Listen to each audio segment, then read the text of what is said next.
Hello, everybody. Welcome to Nuclear Heat here on WrestlingInc.com. I am Vince Russo. It is March 25th, 2016. We are 11 days away from what used to be called the granddaddy of them all, WrestleMania. And I know today and next week as well, leading up to WrestleMania, Raj wanted me to talk a little bit about my thoughts on WrestleMania, what I think needs to be done, just some insights, some ideas, some opinions. As you know, I'm not afraid to give. And I'm going to say this. I think WrestleMania, this WrestleMania in particular, is vital for the WWE. And I'll tell you why. Because if they come off a lackluster creative show with little or no interest once the show ends, it's going to be hard for them to increase viewership on Monday Night Raw as we go forward. Everybody knows, listen, usually there's a big spike the month before WrestleMania, with Raw on the USA Network. Usually the WWE creative goes balls to the wall leading up to WrestleMania, get everybody excited about the big event, hype the big event. We got to sell tickets. We got to sell 110 seats. I get it. But unfortunately, I think you will agree with me that this build has been somewhat lackluster over the last couple of weeks, especially last week's show. Now, I'd have to imagine that this Monday night is going to be just all-out warfare, being that it is the go-home show to WrestleMania. But if the ratings have been disappointing leading up to WrestleMania and WrestleMania doesn't deliver, what does that mean on the other side of WrestleMania? So I think going in, this Raw has to be strong. And I think creatively, the show has to be very, very, very, very strong to give them a kickstart the following day on Raw. I feel there are two guys that the focus has to be on. And I feel that there are two guys that are really going to determine where the WWE goes from here. And I'm not talking about these two guys personally, because personally, all they could do is get in that ring and tear it up. I'm not talking about that. And these guys do. I'm talking about creatively. I'm talking about storyline. I'm talking about positioning in the company. I'm talking about taking these guys next to the next level and making them superstars, making them main event players. And that's all up to creative. That's all up to Vince McMahon. And the two guys I'm talking about are Roman Reigns and Dean Ambrose. And let me first say this. I am big fans of both Reigns and Ambrose. I've been watching the both of them long enough now to know they don't leave anything in the ring. Whenever they're out there, it's balls to the wall. These guys don't phone it in. These guys are giving everything they possibly can to that company. The problem is the company is not returning the favor. The creative has been weak, and we've all seen that. But worse than weak creative is inconsistency. At least if you have consistency and the guy's on television every week and he's being fed material every week, just the fact that he's there, consistency can help somebody get over. They've done this with EC3 at TNA. They've gotten EC3 over at TNA, not because the storylines have been great, but week in, week out, EC3 is prominent on TNA programming. You can't say the same with the WWE, Roman Reigns and Dean Ambrose. Some weeks they push Ambrose. Some weeks they push Reigns. Listen, man, go back and look at your Austin and your Rock. Both of these guys were pushed every single week. Rock was pushed in this story. Austin was pushed in this story. The spotlight was put on both stars. That doesn't happen here in the WWE with Reigns and Ambrose. They'll roll a couple of weeks with Reigns. They'll roll a couple of weeks with Ambrose. Couple of weeks Reigns. Couple of weeks with Ambrose. The inconsistency is killing the characters. But now they're at a point at the biggest pay-per-view of the year. Both of these guys need to deliver creatively in a very big way. Now, a lot of people are always asking, oh, Vince, if you know so much, if you could do it so well, why don't you book Vince? Well, let me first say this. Let me make this perfectly clear. Where the WWE is right now with Ambrose and where the WWE is right now with Reigns, I did not put them there. I have not booked up to this point. The situation that they're in is not my doing. The fact that Roman Reigns is not over the moon over is not Vince Russo's fault. It's the fault of the booking. It's the fault of creative. And ultimately, it's the fault of Vince McMahon. Vince McMahon is trying to shove something down our throat a certain way. And for some of the people, it's working. For some of the people, it's not. I think the failure to listen. And listen, I'm not saying listen to the vocal crowd in the arena. I'm not saying to listen to the people booing Roman Reigns in Philly, because you don't play to the house. You play to the people at home. And if the ratings are dictating and telling you that the people are not buying Reigns in the role that he's in, then you need to make an adjustment. Those are the people I'm talking about. I'm not talking about 15,000 people in Philly. I'm talking about 3.5 people watching at home. Those are the people that matter. And you need to assess the ratings. I don't get the breakdowns. I don't see the 15-minute breakdowns. They do. They know where televisions are being shut off and during what matches, and that's what they need to be paying attention to. And I'm not quite sure that they are. Now, if it were me, and I said this time and time and time again, go back to the Royal Rumble last year. The minute that the fans turned on Reigns and started booing him after winning the Royal Rumble, if it were me, I would have buzzed the referee who's wearing the headset, and I would have said, Dave, Rudy, whoever you are, go tell Roman to flip off the crowd. Double bird the crowd. Because, bro, when they're booing you out of the building, I don't care who you are, you have to react. And nobody is going to react with a big baby face smile on their puss when they're hearing the boo birds. Nobody is going to react that way. Roman reacted that way because that's how he was told to react.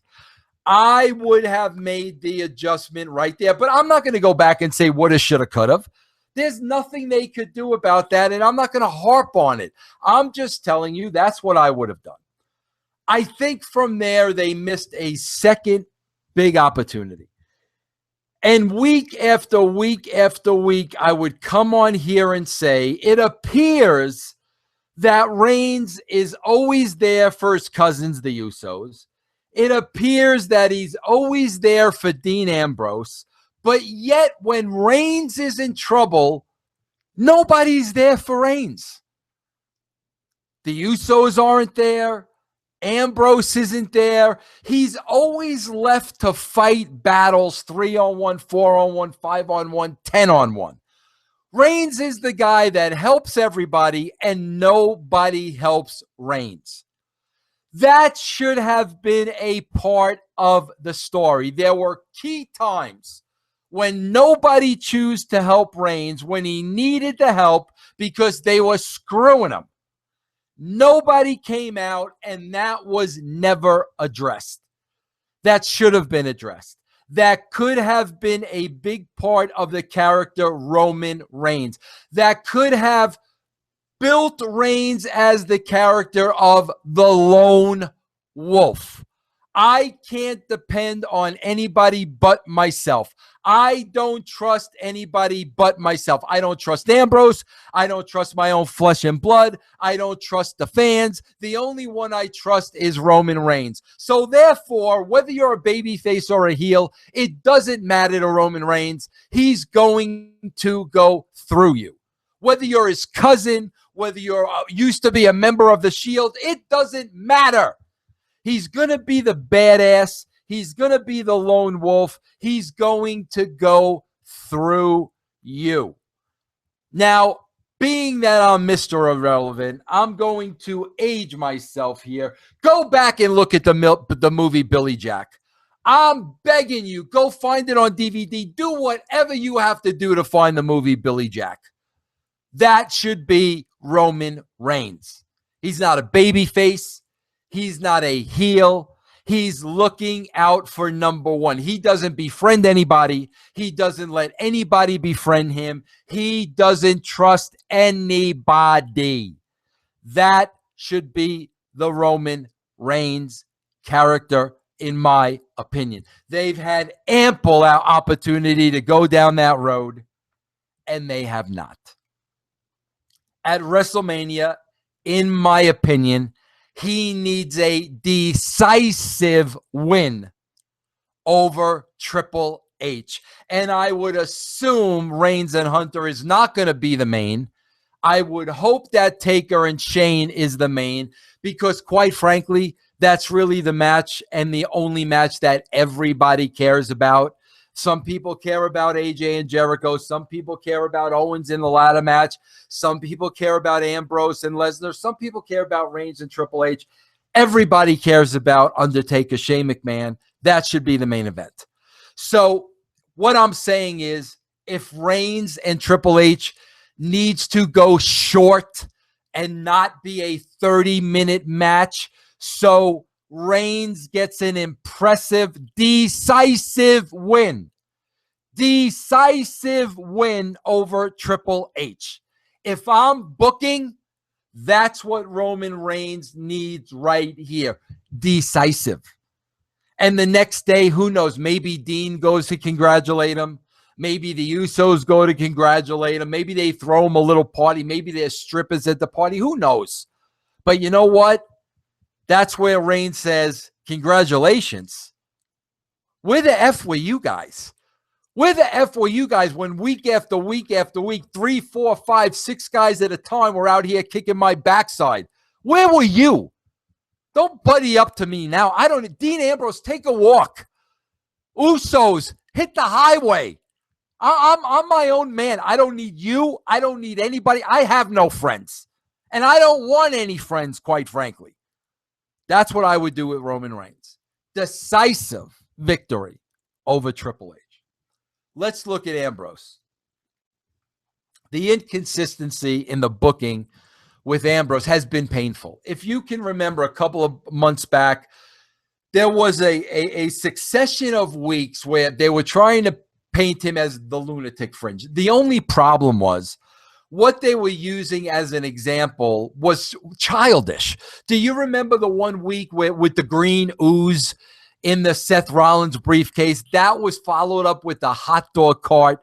They were trying to make him this crazed lunatic fringe guy, and they were using kitty stunts to get him there. And it was horrible. And they knew it was horrible. But what did they do? They didn't adjust. They just completely forgot it altogether. So the next phase of the lunatic fringe was Ambrose had some matches with Bray Wyatt, and he's jumping off of ladders. So because he's jumping off of ladders, and there's a lot of high spots in his repertoire, that makes him a lunatic. No, it doesn't make him a lunatic.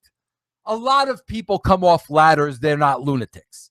So The idea that they're labeling him with this character, the lunatic fringe, he was the farthest thing from a lunatic I had ever seen. Okay, so now let's start again. Let's make him crazy by going after Brock Lesnar. Here's the problem with that. As a casual viewer and a casual wrestling fan watching the show, brother, there ain't no way in hell Dean Ambrose is beating Brock Lesnar. He's not in Lesnar's league. It's not even close. It's the most unbelievable thing you could imagine. So what their game plan is let's make Ambrose crazy strong. Let's make him so crazy that he becomes Superman. And there's the possibility of beating the Beast Lesnar. Okay, I'll buy that. I'll give you the benefit of the doubt. Let's make him crazy. Anything's possible, okay? Then we turn around. Foley gives him the barbed wire baseball bat. I buy that. I like that. Then we turn around. Funk gives him the chainsaw Charlie chainsaw. I like that. So now he's a lunatic. He's going after Lesnar. He's got the barbed wire bat. He's got the chainsaw. I like all these things. But again, the consistency falls short. We go into the match with Strowman. There's no barbed wire bat that comes into play.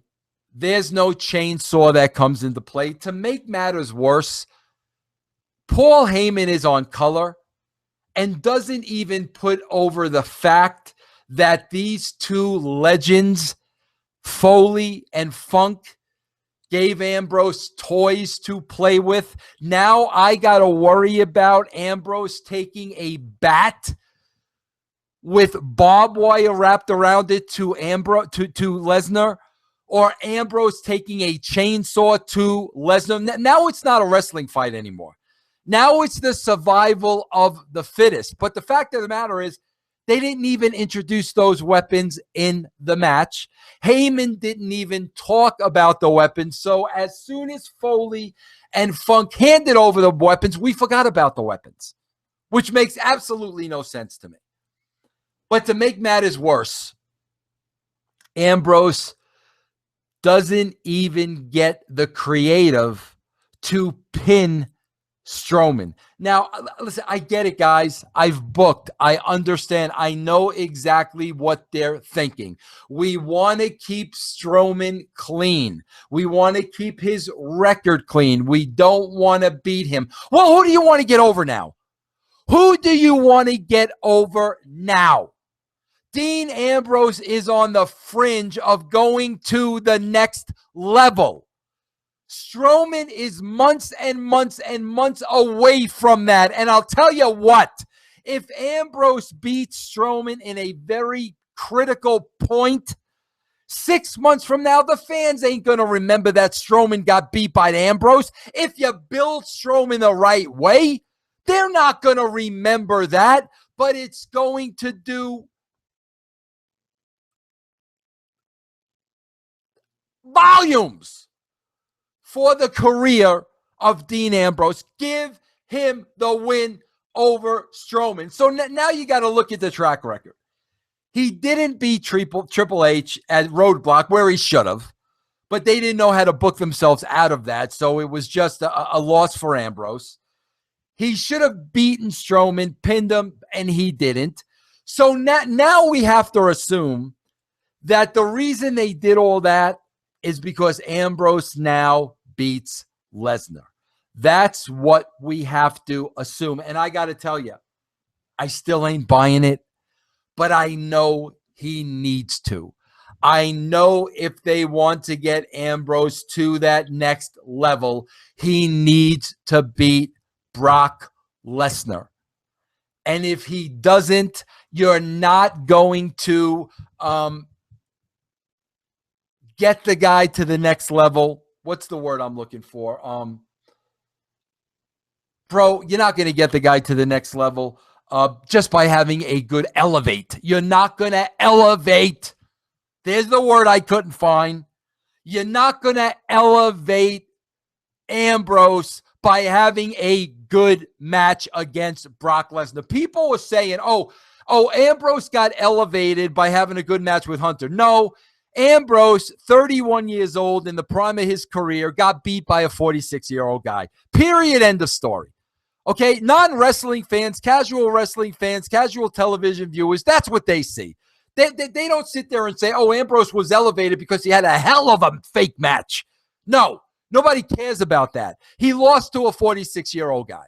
So don't think for 1 minute a good match with Lesnar is going to elevate Ambrose if Ambrose gets beaten. It's not going to happen. Ambrose needs to beat Lesnar. He needs to slay the beast. Whether he hits him in the head with the barbed wire bat, whether he carves him up with the chainsaw, whatever they got to do, he's got to beat Lesnar. So in my opinion, these are the two things that must happen at WrestleMania in order for the WWE to build the future of their company. A decisive win by Roman Reigns. From there, he goes on and he becomes the lone wolf. No friends, no blood, doesn't trust anybody. Baby faces, heels. I don't care who you are. You're going to have to kill me to take this belt off of me. He's dropping John Cena on his head. It doesn't matter. Ambrose needs to beat Lesnar. Somehow, some way, he needs to beat Lesnar, and you need to stay consistent with his character. Every week, build on the lunatic fringe character. You can't take weeks off. Week after week after week, you've got to feed him. That's how you get people over. It's not rocket science. So there you have it. WrestleMania. Those are the two most important things that need to happen, in my opinion. From there, consistency, consistency, consistency. That's it for Nuclear Heat this week. Please join me, Raj, and Sean on Monday with the Raw review. Also, guys, please, I just put up a brand new website. Russo's, RUSSOS, russosbrand.com. Check it out because there's a big announcement. We're going to Podcast 1 starting on April 5th. That's the Monday after WrestleMania. After that Raw, the following Tuesday, I'll be appearing 5 days a week on Podcast 1. I hope you join me. russosbrand.com. Join me, Sean, Raj, Monday, right here on Wrestling Inc. after Raw. See you next week, everybody.